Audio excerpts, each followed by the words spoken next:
mga ka-legit Daver Cats, another updates po tayo ngayong araw ng Miyerkules kung saan isang napakagandang miles nga ang bumungad sa atin ngayong araw sa Sugod Bahay mga kapatid segment.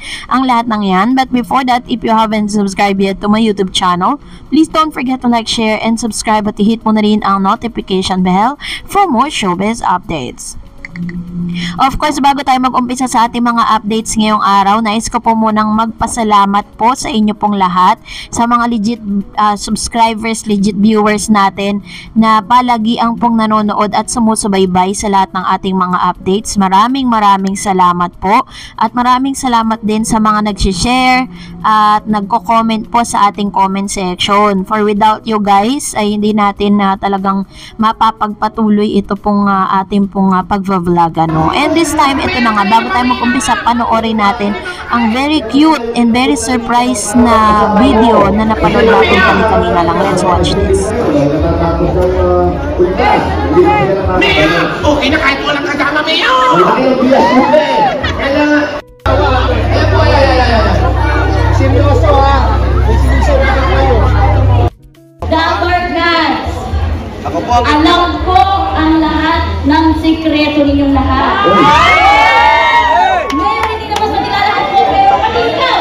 alam mo sikreto ko? Yes, Mayor. Dapat pala hindi lang kita pinapunta rito. Hindi, Mayor. Kaya naman, maging mabait kayo sa akin para ang sikreto nyo'y atin-atin lamang. Dahil ako ang inyong barangay. Secret time.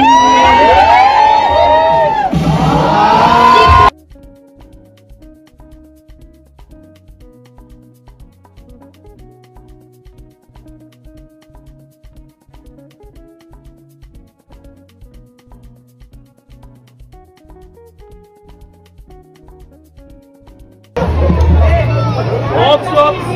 Wala ko, Mike. Ate Mike! Pagod ka na ba?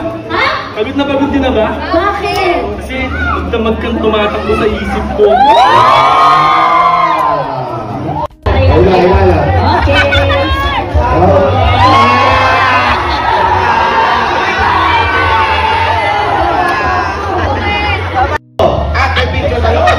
Okay. May bulan sa loob. Wow! May asawa. Meron ka. Libo. Isa. Dalawa. Tatlo. Apat. 5,000. Kung sorpresa nga lang naman ang pag-uusapan ay hindi po nagfe-fail ang EAT o ang Daver Cats pagdating sa mga ganyang bagay, kasi talaga naman masasabi mo na ang lahat ng mga creative staff na meron po ang EAT na sumama at naging loyal po sa TVJ, na sila rin po ang mga taong nakasama nila for the longest time ng kanilang noontime program for 44 years. Kaya hindi na po tayo magtataka kung bakit araw-araw na panonood natin dito sa EAT meron silang tinatawag na element of surprise. Sabihin na natin na hindi naman talaga bongga, no, yung kanilang mga papremyo, hindi sila namimigay ng bayat lupa at hindi rin po sila namimigay ng talagang buhos, no, pero bakit yung suporta po ng mga tao doon po sa EAT, dito po sa Branded Eat Bulaga ay hindi maubos-ubos, hindi matapos at mas lalo pang dumadami, no? Kasi nga po, meron po silang secret recipe pagdating po dito sa kanilang noontime program. As I've said earlier, meron silang element of surprise, meron silang entertainment factors, and at the same time, talagang pinag-iisipan nila lahat ng mga segment po nila. Today, hindi po natin ina-expect kasi nung ibinalita ko po doon po sa other channel natin na si Miles ay hinahanap ng maraming mga netizen.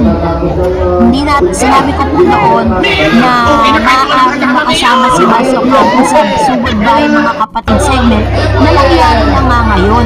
Hindi natin alam na ngayon na pala mangyayari yun, kasi parang this is very interesting na lahat po ng mga legit Daver Cats, lahat ng mga EAT girls ay mapabilang po dito po sa nasabing segment na ito, na talagang sikat na sikat, no, lalo-lalo na sa mga barangay. So nakita naman natin kung paano po nag-blend itong si Miles dito po sa mga kasama niya sa Sugod Bahay mga kapatid segment. Alam natin na si Miles po ay talagang napakagaling host.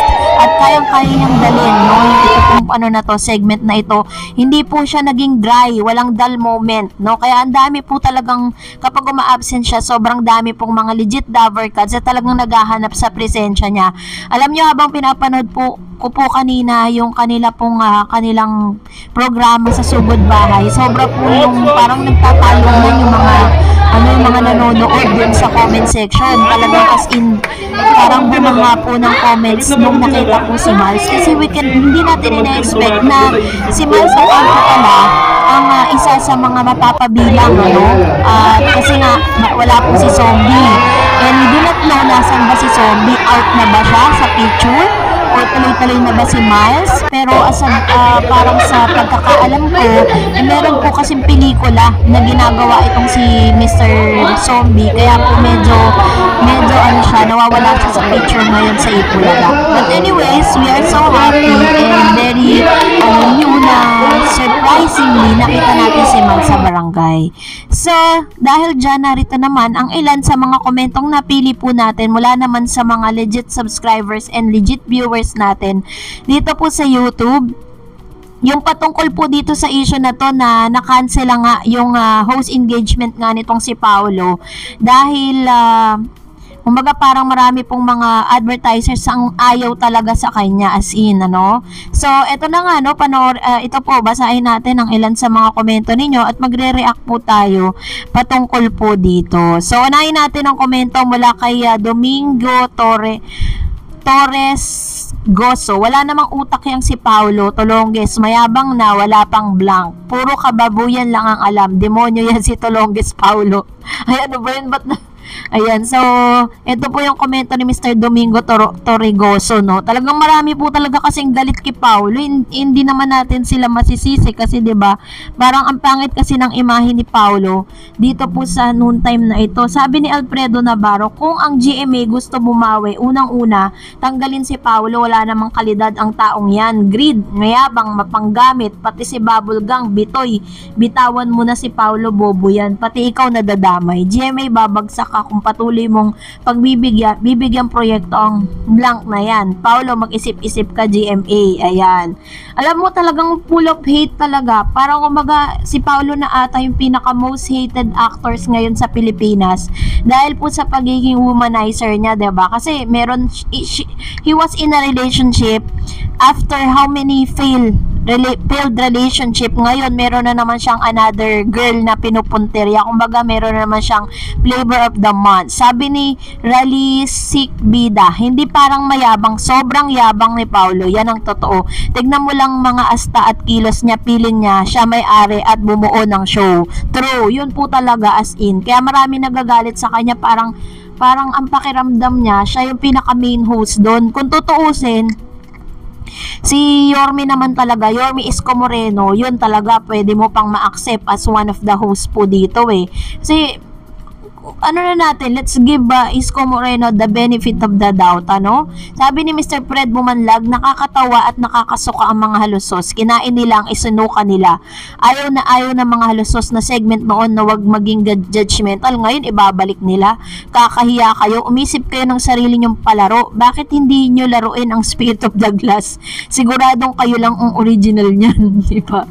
Ang galing naman ng Mr. Fred Bumanlag. Nakakatawa naman tong kanyang komento. But anyways, yun nga po ang pinag-iisipan po nila na bulimbuhayin itong bawal judgmental. Pero syempre iibahin po nila yung ano niyan, yung pinaka-title. Kasi kung ang original na gumawa nga, hindi nga nila ginamit, tig-isip ng bago, sila pa kaya. So, salamat po sa inyong mga komento. Please mag-comment lang kayo sa comment section natin na related po sa ating latest updates. Thank you for watching, guys. God bless everyone.